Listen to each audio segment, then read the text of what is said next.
Hey everybody, Frugal Farmer here. Yes, this is a school bus, and this is a short school bus. It's part of my job. I pick up and drop off kids uh, during part of the year, and I just think about some old memories I had on school bus. We rode on bus 11, and we were fighters. Everybody, but all of us get along. We're good friends now. We just laugh about bus 11.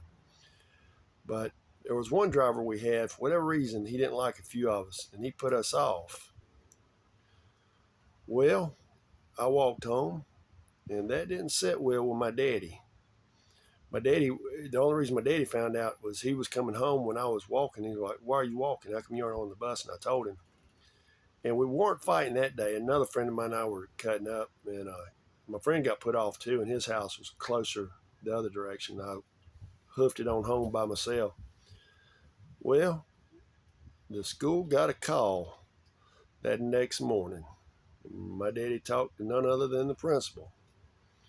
And irregardless, the principal said it was wrong and we got put off the bus. And make no mistake about it, we were rough ones. But we just, you know, had our ways about us, and well, I paid the price. Now I wasn't really going to say nothing, and so anyway, that driver got relocated somewhere else. But his brother and I were good friends. I didn't realize when in a couple more years I was in school with his brother, and he and I were the best of friends. And I've seen that driver since, and no hard feelings or nothing. It is what it was, and that's the way life works, and got no problem with it.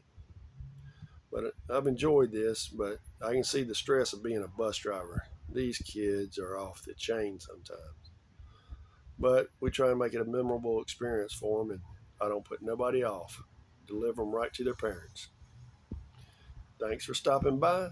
Come back again when you will. Share, comment, like, hit that subscribe button. God bless.